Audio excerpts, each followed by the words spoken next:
5-6 years ago, we weren't even talking about this. We weren't admitting that allergens can pass through breast milk. I didn't mean to make you cry. I'm like, way to go, Danielle. I didn't think I was going to cry on this episode. No, but so many moms who are on elimination diets are like, I just don't go out anymore. And that sucks. Like, it's, it really takes a toll on so many aspects of your life. Welcome back to EpiPod. Danielle's had anaphylactic food allergies her entire life. And Sarah is a food allergy mom to 2 kiddos. Managing this invisible health condition can feel so isolating. Do you also feel like you have a degree in overthinking? If you're nodding your head like me, then you're in good company. Let's get you off that allergy island right now with people who get it.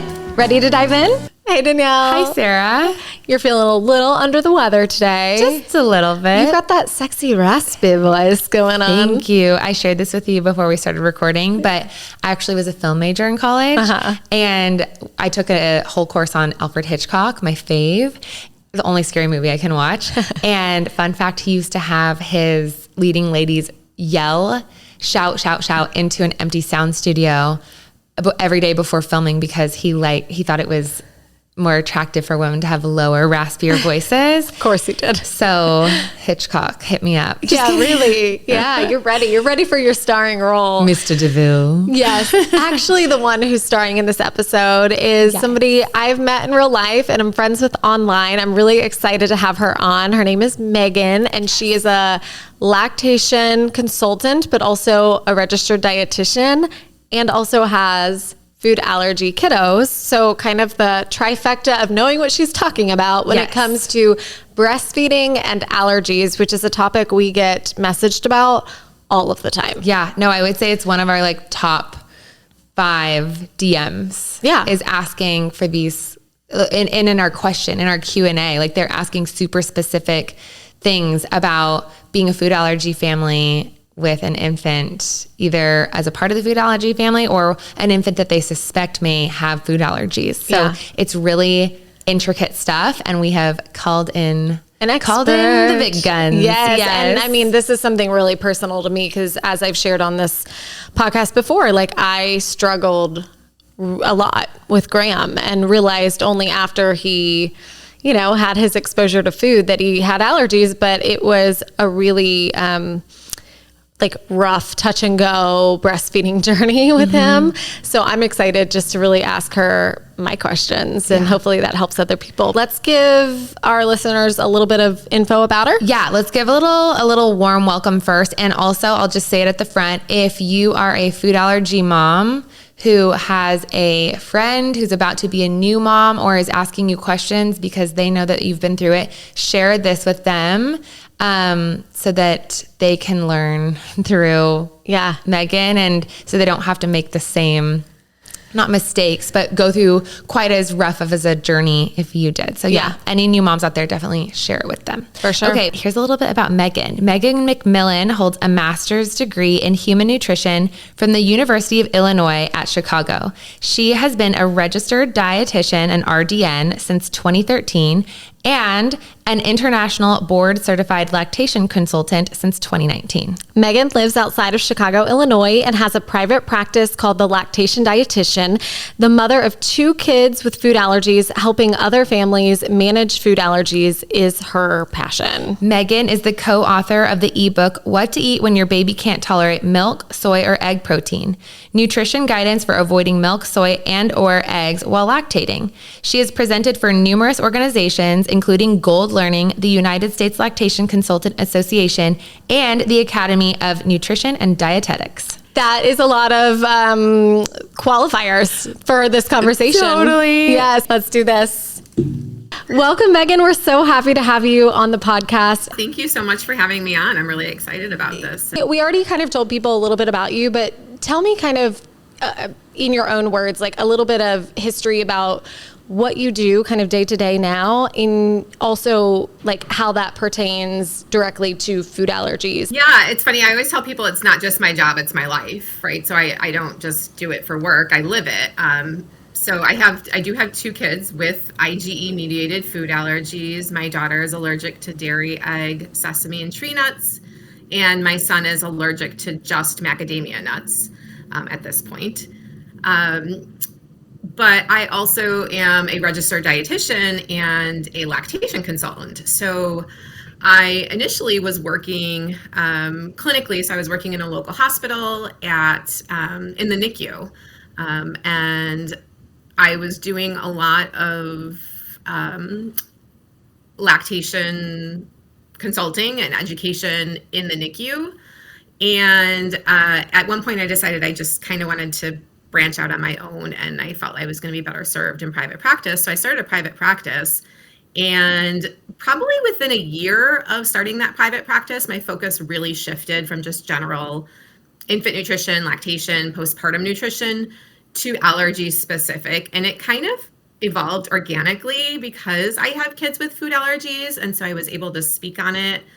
I started getting referrals specifically from families that were struggling with infants that they were suspecting had food allergies. And so I really was kind of like, oh, there's a need here and I understand it. I also have the education.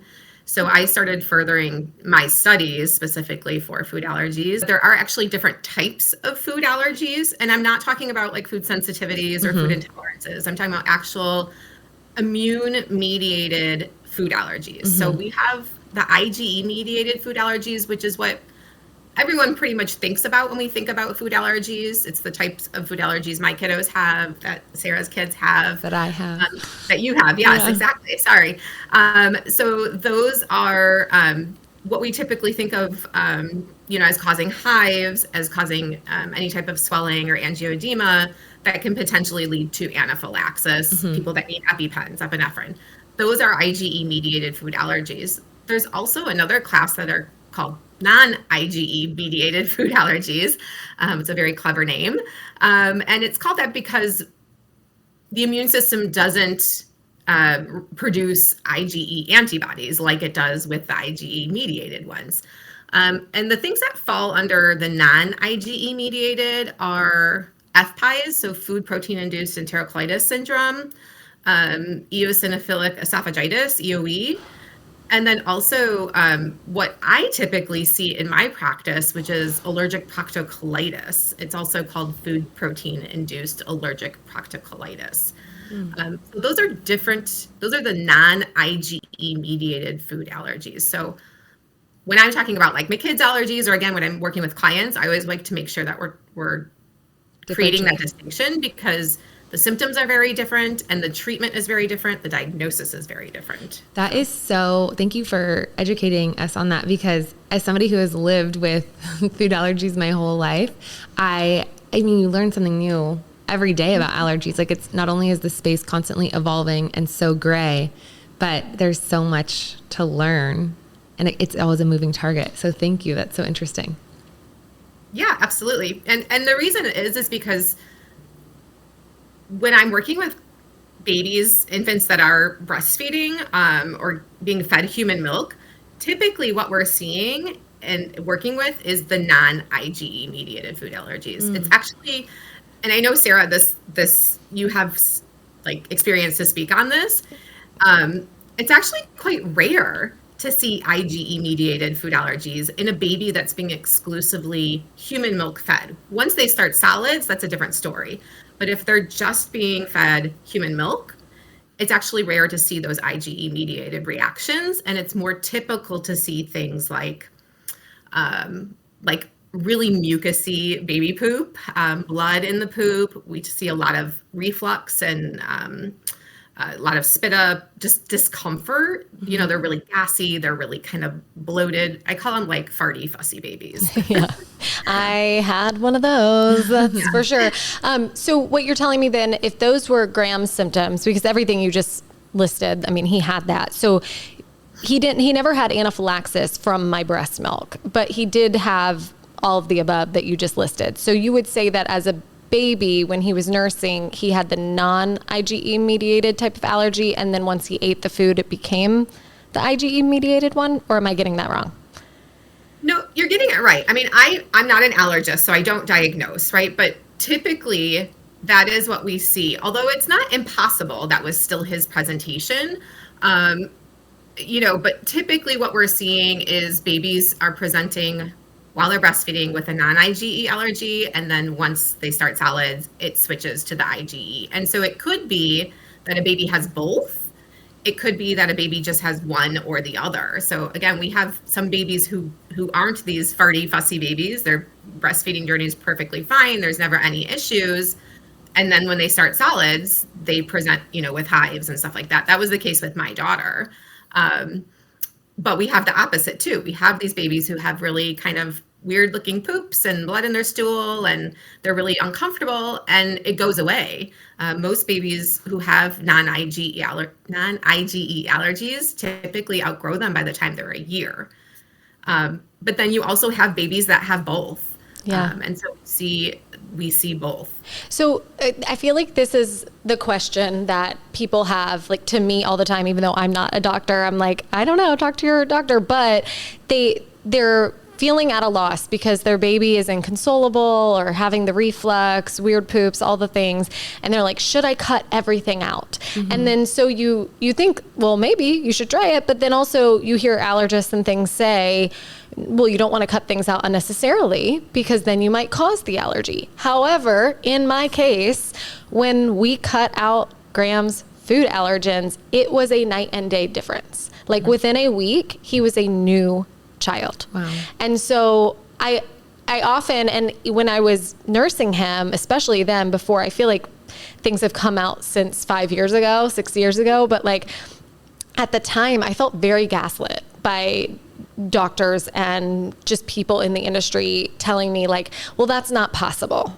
And I'm like, I don't know how to tell you it's possible because it's happening to me, and it felt very, very, very, very frustrating. So can you speak a little bit to that? Like, am I crazy? Was it coincidence? What's the newest research showing? Like, can those allergens pass through the breast milk? 100%. Yes. Oh. Validation. The way that breast milk works is that everything can pass through breast milk. It's just a matter of how much, based on the size of the molecule of whatever it is we're talking about. So absolutely, allergens can pass through breast milk. And yes, to your experience of being gaslit, I see it all the time. It happens 95% of the clients I work with have had that experience where they've been told that's not possible, or they've been told the opposite too, where it's like, well, the baby's allergic to your breast milk, which also doesn't make any sense from a evolutionary biological standpoint. And then they're told to stop breastfeeding. So, but yes, definitely allergens do pass through breast milk. What we used to think, though, is not necessarily what we've found through research over the past probably 10 to 15 years, although I will say there's very limited research still, and the studies that have been done are very small.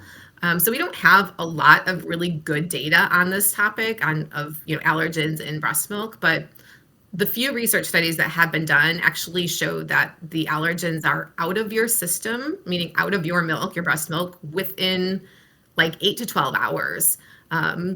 So I always used to tell my clients like 24 hours just to be maybe a little bit conservative, but the research really shows that within 8 to 12 hours, it's undetectable in milk. So do you mean then that if you go out to dinner and you already know that your kid is reacting from when you eat milk or drink milk, and then you go out to dinner and you have cheese and things, that within 24 hours, your baby should be fine to breastfeed again? Correct. You're like, wow, I could have had cheese all the time. Yeah, I mean, for us, it was like, then we had the actual reaction, because we didn't find out with Graham. I mean, we struggled for 6 whole months, because once we had the reaction, like the IgE mediated reaction, right? Like the typical food allergic response. That's when we cut that stuff out, and that's when I noticed a difference in the nursing, because we were still barely eating food at that point, for a couple of months. It takes them a while. People think babies just, I don't know if you know this, like, because you don't have kids yet, but I used to think babies just like at 6 months, you could just eat. Like, they have to learn how to eat. And so it's not just like at 6 months when you start feeding them that they're just like, oh, let me eat all this stuff. Like, their mouths don't know how to work, Totally. And so it took a few months. So I know it wasn't the food situation, like it was purely like what I was eating or not eating, and then nursing for the remainder of our nursing journey. So many good points you just made, especially about, yes, babies don't just magically start eating at 6 months. It's actually very rare. I have come across a few in my work that are like really good eaters right off the bat. But for the most part, it's closer to they're like a year old before they're really actually eating, a meal, I would say. But to your point, yes. So what we used to tell people is that it takes like 2 weeks for the allergen to get out of mom's system, and then it could potentially take another 2 to 4 weeks to be out of the baby's system. So we would tell people like, stop eating dairy, and in 6 weeks your baby should be fine. Well, that doesn't really make any sense, and we've got science now to dispute that. What really happens is that it's out of your system, out of your milk within, like I said, 24 hours max. But it can potentially, the reaction of your baby's exposure can potentially linger. And so it could take, I from what I have found, both on the very little research there is, but also then just through my work, so anecdotally, if you will, within a week, your baby should be improving. The symptoms should be improving within a week of you stopping eating that food.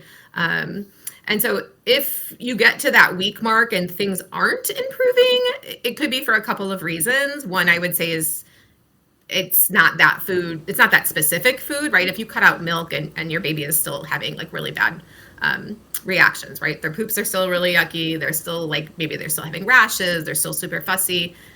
It might not be milk. That might not be the food that's the culprit.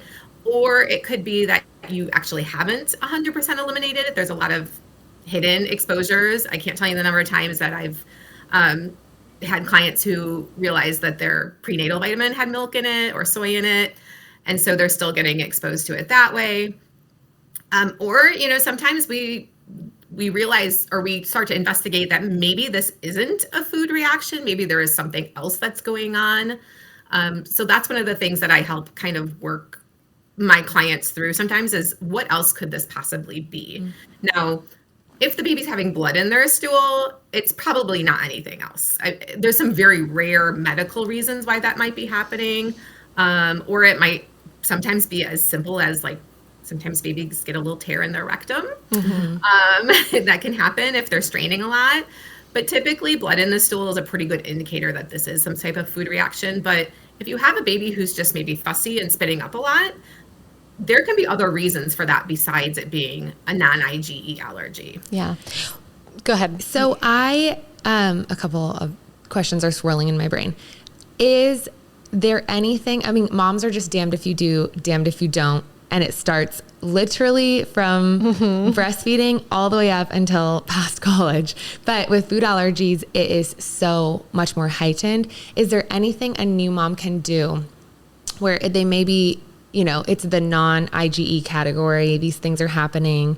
Is there anything that they can do to give their child better chances of it not turning into an IgE situation once you start solids? Because there's 4 girls. I'm one of the 4. And we're best friends in college. I obviously have had the severe food allergies. During the pandemic, my other 3 best friends had babies. And so the first one, she has a tree nut peanut allergy. And she's like, oh my gosh, what do I do? And I'm like, I don't know. It was the 90s. My parents just proceeded with I guess, whatever. And then the second one, and he had a lot more allergies than it was peanut, tree nut. They were suspecting red meat, all of these things. He's now in tip. And then the third one to have the baby, she was like, okay, I want to do everything I can because I've seen what it's like to have food allergies as an adult, now seeing what it's like to have a child, an infant with food allergies. And she did Ready, Set, Start, I believe is what it's called. I just looked it up. It's where Ready, Set, Food. Yeah. And it's before her baby was on solids, and she was just trying to prevent becoming one of us. She was like, I will be the 25% of the friend group whose child does not deal with this. So is in your research, in research and in your practice, do you see anything that a new mom can do to not have it transfer over to an IgE? Or if you're not having any of these symptoms and you're just like, wow, I don't want this to develop, when they're 6 or 7, would something like a program like that, is there any validity, or is that just really good marketing? So the best thing that we can do is early introduction. That is kind of what the guidelines now say, is that the earlier you introduce or expose babies to allergens, the better off they are in terms of risk prevention. And that's within reason, obviously. Like you shouldn't be giving a 2-month-old peanut butter. Right. But it really, that is really what the research is showing now. I don't know if you're familiar with the LEAP study that was done. This was it was published in 2015, I believe. But this was the big study that was done that basically showed that we can prevent or at least lower the risk of peanut allergy by introducing peanuts to babies as early as 4 months. So there's been guidelines now developed based off this study. There's really strong evidence to show this. So once a baby is developmentally ready to start solids, which happens somewhere between 4 and 7 months, there's a range depending on the individual baby. Some babies can do it at 4 months. Some babies aren't safe until 7 months. But early introduction and then continuing to feed it to them consistently. So I've worked with families who are like, oh yeah, we tried peanut butter at 6 months and they were fine. And they're now 9 months. And I said, okay, so how have the frequent, the subsequent exposures been?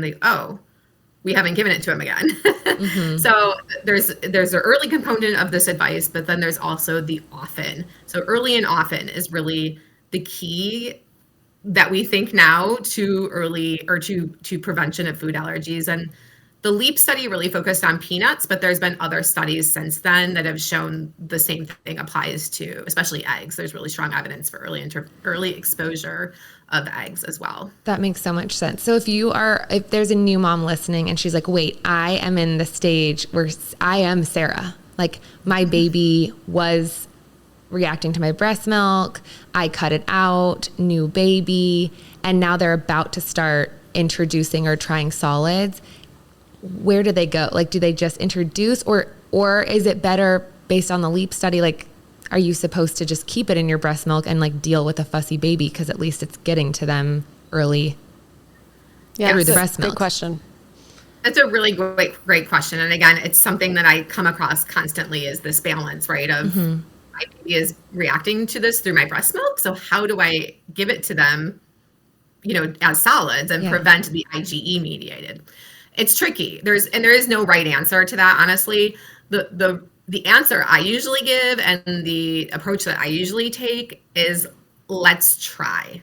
But it depends. It depends again on like when did you let's use milk as an example because milk is typically the most common non-IgE allergen. So a lot of my families cut milk out of their diet. And let's say they cut it out when the baby was 3 months. So at 6 months, if all the symptoms went away and the baby's been doing really well with mom on a dairy-free diet, I might have her do it at 6 months, whether she reintroduces it to her diet or whether she gives it to the baby directly. Because we do want to get it back into the diet as early as possible to prevent an IgE mediated. Now, that isn't always possible. It's not. I mean, I have clients where we haven't been able to do it until the baby is 12 months. And it's, again, it's kind of one of these things where you have to play out the risks and the benefits, or the pros and cons. If, for example, the baby's reaction to milk in the breast milk was fairly mild, like maybe it was like fussiness, a little bit of spit up, but the baby was healthy, growing well, no anemia. I mean, there's nothing else happening. In those cases, I might suggest like keep it in. Yeah. Or try to reintroduce it earlier rather than later, because again, the evidence is pretty strong for early exposure to prevent an IgE. But I'm not going to tell a family whose baby was failure to thrive, like really poor growth, had anemia because they were losing blood in their stool. I'm not going to say, hey, I want you to start eating this again. If the baby was miserable, there's a pretty good chance that we need to wait potentially a little bit longer. Now, I also don't tell them to wait till 2 years, but it might be more like 9 months, 10 months, maybe even a year. It's the trickiest thing about non-IgE allergies is that there's no like set guidelines. There's, it's so individualized that it's really hard to understand It's really hard to diagnose. It's really hard to manage. There's no testing for non-IgE mediated allergies. That's what I was going to say. I mean, and honestly, the testing for the mediated allergies All is over the bogus. place. Yeah, I mean, none of those are good tests. So it's like families just really don't have many options. So is there anything then to kind of further go down the road on her question? Like for us, so again, we actually didn't cut it out until we had a confirmed allergy, IgE mediated allergy, because he had had the food at 6 months. We never cut anything out before then. We just stuck it out, right? So he kept getting the exposures through my breast milk because I had no idea that that's what was causing it. No one told me to look there. People were telling you it's not possible. Right, exactly. Yes. And so was there anything I could have done with if I had known? Do you know what I mean? Like if I were to have another baby, Like, it was like repeat. or even like not even like, is there anything I can do beforehand to make sure that are they born with it? Do you know what I mean? Like what can moms do to prevent this other than the early exposure? Is that really it? Now it's time to hear from one of our sponsors, Zigo. If you have food allergies or celiac disease and you are looking for a Purity Protocol oat brand, we are excited to introduce you to Zigo. Zigo makes delicious gluten-free oatmeal, muesli, and overnight oats. They really keep careful control of their supply chain, sourcing only from U.S. farmers. Zigo products are made in a top 14 allergen-free, gluten-free, and corn-free facility. They're leading the way in food transparency. You can scan the QR code on any Zigo package to access the latest test results, including pesticide residues and heavy metals. You can find Zigo at a natural food store near you and on ZigoFoods.com. And you can use EpiPod for 10% off your next purchase. Right. So, I mean, we could go down a huge rabbit hole with mom guilt, right? Yes. And what causes food allergies, both IgE and non-IgE. And the answer is we really don't know. And so you can really, I'm so guilty of this myself. I banged my head against the wall for years trying to figure out what I had done. I used to tell people I did everything right. Like, my babies were born vaginally, not through cesarean. I breastfed them for 2 years. They never had formula. Like all of these so-called risk factors, right? There's a correlation out there between food allergies and some behaviors or medical interventions. It's a correlation. It's not a causation, right? So there is a higher correlation with babies born via cesarean. There is a higher correlation with babies who are fed cow's milk formula at a very young, like within the first few days of life. There's a correlation between getting antibiotics during labor. So if you are like GBS positive, or early exposure to antibiotics for the baby as well. So there's all these correlations out there, family risk, all of these things. But again, none of them are causes. My kids, again, are an example of I did everything right, supposedly, and they still had allergies. So what I will say, again, is that things have changed in terms of what we do know. And so even 15, 20 years ago, we were telling people to wait on allergen exposure, right? Mm-hmm. Like, don't give cow's milk till a year. I think it was don't give shellfish till like 5 years, peanuts until 3. It was almost the exact opposite. And we were telling pregnant women to do the same. Like we were telling them not to eat peanuts and such. And now we know that really has no bearing on any of this. So what I would say is minimize your risk as much as possible, right? But I'm not going to tell somebody not to take antibiotics if they need them. I'm not going to tell somebody who needs to provide formula to their baby to not do that. So, there's nuance to all of it. What we can do is work on gut health, because that's, again, one of these things that we think now is really, all of those things I just listed have to do with gut health.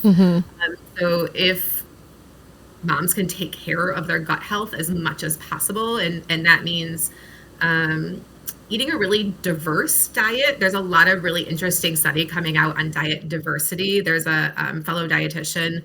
She does a lot of research on this. Her name is Dr. Karina Vintner. She's done a lot of research on how diet impacts food allergy risk. And so they're finding that the more variety both moms and babies have in their diet, the less likely they are to develop food allergies. We could talk about things like probiotics, especially if you are somebody who had a cesarean or needed antibiotics. Doing probiotics to help combat some of that can be really helpful. Is there, otherwise, I want to be really specific for somebody listening who's like literally in the stage and she's like, oh my gosh, like, yes, I need this. Is there like a certain brand of probiotic that you love and trust? There's a couple of different brands that I really like. The one I usually typically recommend for babies specifically is by Claire Labs. I have no affiliation with them. I don't get paid by them or anything like that. They make a really quality product. It's powder, so it's really easy to administer. And it's free of the top 9 allergens, plus corn, which is an issue for a lot of people. So there's no corn in it as well. So that's typically the one I recommend for babies, but there's lots that are really good. BioGaia makes a good one. Wellaments makes a good one. It'll vary too, because some of the liquid ones are made with MCT oil, which can be coconut. So it depends on the allergen. But those are some of the ones I typically recommend for babies. For moms, it's going to vary really on what we're trying to treat, if you will. So sometimes it's fine to just do like a general multi-strain probiotic. Other times we might do something that's maybe a little bit more targeted. So like specifically if they had a cesarean or if, if they're experiencing any type of gut, like IBS or something. Yes. Yeah, exactly. So then we might do something a little bit more targeted.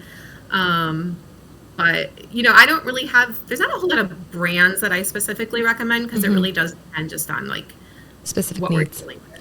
I wish that pediatricians, when you go in for those early appointments, would tell you those things, right? Because for me, it's like, it's easy now to look back and be like, wow, I should have talked with somebody and they take my whole history and kind of tell me, hey, this symptom is likely this, and this symptom might be this. And have you noticed that when you ate milk, this happened? Like allergies were not on my radar. So like now I'm like, why didn't I do that? Why didn't I think about a correlation in food and what I was eating? But like, I didn't live in this space. So no one ever told me either to think about that or look for that. So the only reason we knew that was the case later was again because he had the reaction to the food when we fed it to him. But it's like so frustrating to me, and maybe you can answer this. I don't know if anybody knows this, but like, is there any kind of move in this industry to spread this awareness to pediatricians or to other healthcare professionals to help moms at least know where to look? Yes, big time. Yes. I mean, 5-6 years ago, we weren't even talking about this. We weren't talking about non-IgE allergies. We weren't admitting that allergens can pass through breast milk. Right. The most moms were told were like, don't eat broccoli because it will make your baby gassy, which is actually a fallacy. That is not true. Or coffee is what I heard. Like it'll keep your baby up all night, that sort of thing. Exactly. So yes, there is definitely a movement to look towards food as potentially being issues.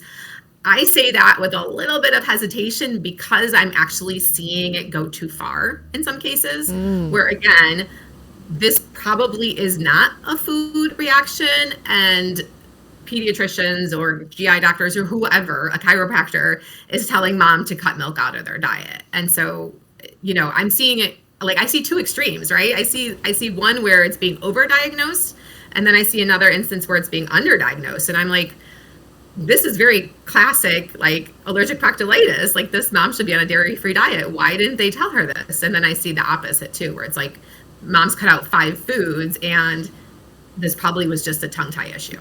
So I want to chime in as as the non-parent in the room, as like the outside perspective. I'm just seeing like such a small window into it of mom guilt. And for anybody listening, and to you, Sarah, like you are doing your best. Like you did your best. You did everything with all that you had. So anybody feeling guilty, even my own mom who's probably listening, like you did and are doing a fantastic job and the absolute best that you could with the information that you had. And now you're like trying to help other moms so that they know what you didn't. So I didn't mean to make you cry. I'm like, way to go, Danielle. I didn't think I was going to cry on this episode. No, but seriously, like any allergy mom, or like if you're listening and you have your first child is super allergic and your second one, you're trying to pivot and you're feeling like, oh my gosh, if I only had been able to do that for my first, like stop feeling guilty. Like you really are just, you did the best that you could. And that means that you were and are the best mom, like really. Thank you so much. Yeah. 100%. And I will add to that to say that there is already so much guilt around how you feed your baby, right? We have so much guilt related to breastfeeding and formula feeding, which, I mean, we could go on and on about that for hours. So there is already so much inherent guilt about how we feed our babies.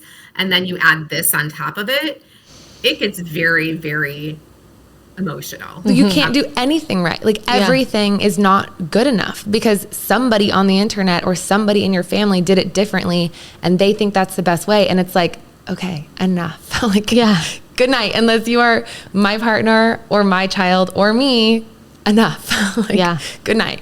It is tricky too, because it feels like such a personal thing. Like when you're feeding a child with your own body, right? Like, and then you're realizing there might be a correlation between what your body is giving to your child and how they're feeling, and it being a bad feeling. You're like, I'm causing this pain for my child. And so it was then made me feel really emotional and bad. And then even now looking back, it makes me feel guilty.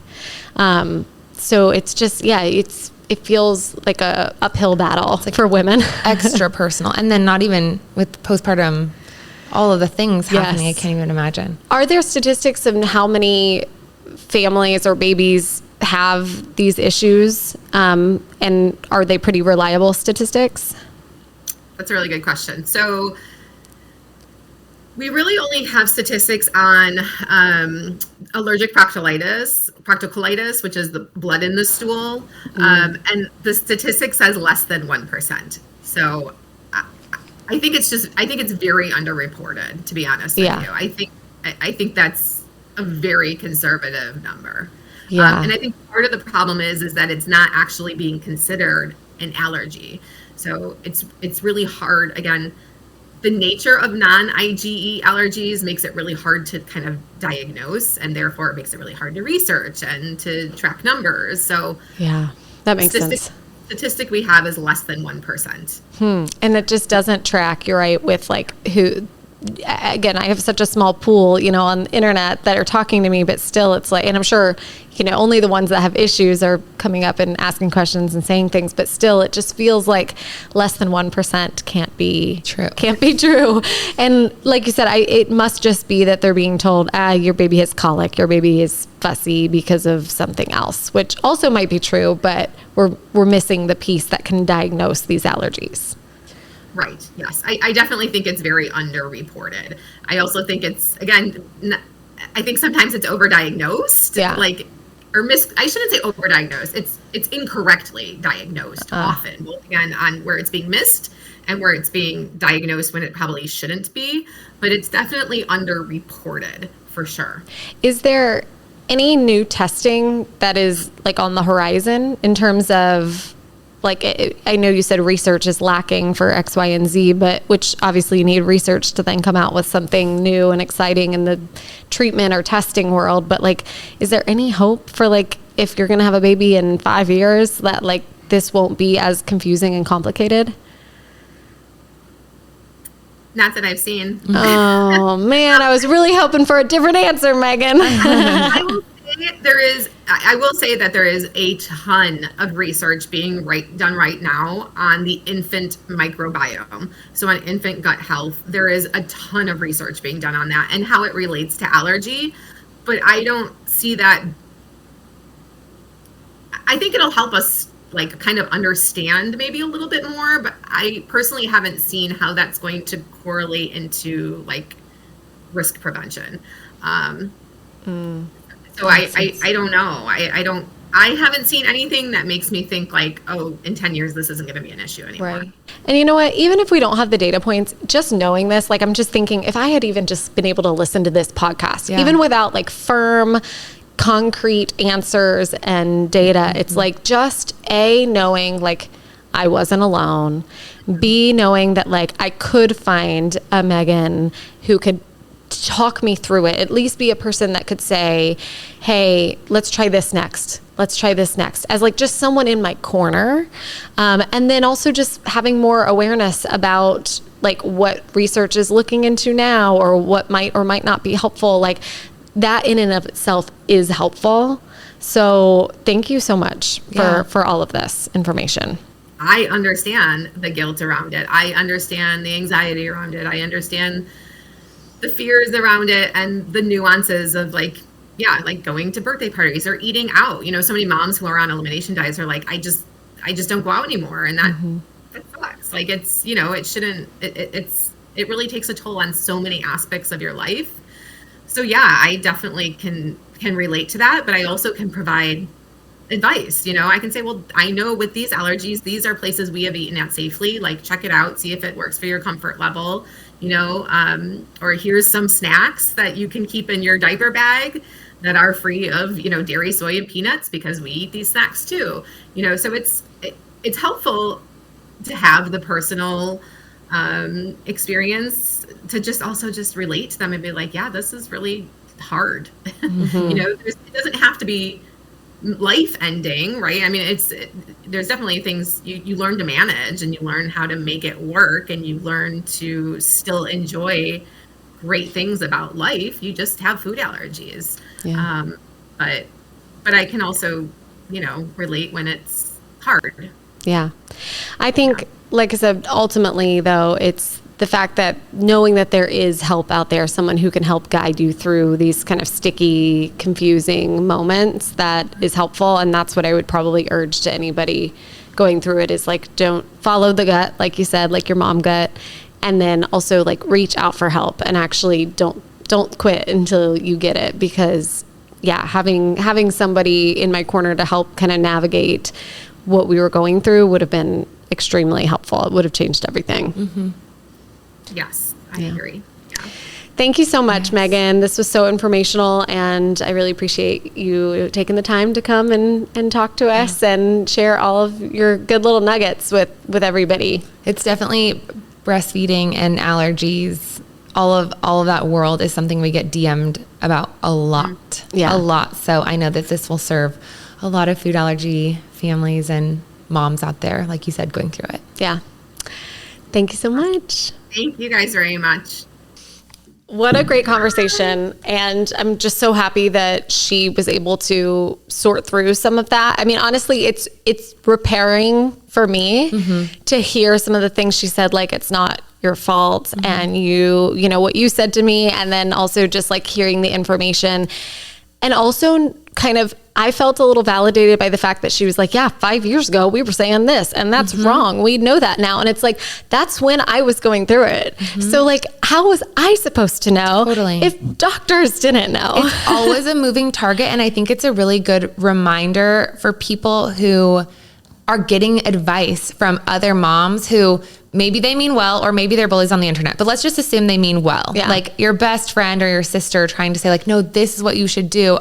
And maybe they do have a 5-year-old, and maybe their 5-year-old doesn't have food allergies and did amazing. But your child is not the same. And the information that they got even 5 years ago is wildly different now. So it's just such a good reminder to like, don't panic and feel like you're doing it wrong, or feel like you need to redo everything just because somebody, whether it's somebody really close to in your family or the internet says something. Like, even if it's just a few years out of date, it can throw you into a tailspin for nothing. I mean, especially don't listen to grandma or your mom. Do you know what I mean? Like, that information is so dated, it's insane. So like, to not feel bad based on what somebody else is telling you, and instead go get actual like help from somebody who knows the research now, who knows the latest and greatest, and can, if nothing else, just help you navigate through these like murky waters, like hold your hand.